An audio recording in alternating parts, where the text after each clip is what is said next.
Karena kan LM itu orang bisa jual di mana aja, bedanya kan dikit kan. Yang tadi aku bilang misalnya buyback Antam itu 2 juta, aku juga belinya 2 juta kan. Tapi kalau dia di toko-toko emas kenalannya itu paling dibeli 1980, 1990, ya beda dikit ya udahlah di kenalannya gitu. Tapi kalau perhiasan di toko-toko emas tempat temennya lainnya itu belum tentu punya mesin, bahkan rata-rata belum punya mesin gitu lah. Kenapa mereka nggak mau invest di mesin? Kalau dia invest di mesin, nanti dia jadi bisa baca karat.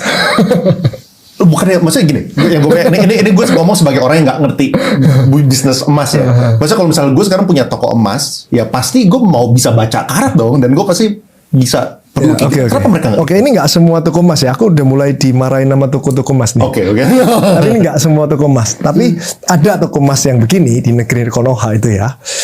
Emas 700 nih, 70%, ya kan?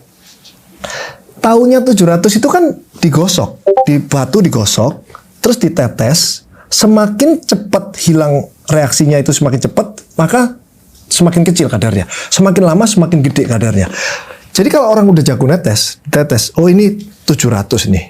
Berarti kalau aku nanti lebur, kira-kira dapatnya 660, 670, gitu kan? 66, 67%. Aku belinya berarti harusnya kalau mau ambil spread 60 aja, gitu kan? Supaya dapat untung 7%. Tapi iya kalau 700, ini kan feeling-feelingan. Udah main aman 600 deh, terus aku ambil spread 50, aku tawar aja 500 deh. Loh, salah nggak dia? Enggak, kan feelingnya takutnya nanti dia bilang 700, begitu dilebur, loh kok 550 rugi nih. Dari pengalaman gitu, jadi main aman.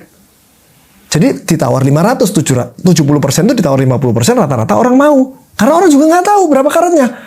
Lah kalau dia punya mesin, dikasih lihat 70%. Lah kenapa kamu tawar 50%? Jadi ini kan tadinya udah enak gitu loh. Tapi nanti lama-kelamaan ke depan, dunia makin transparan kan.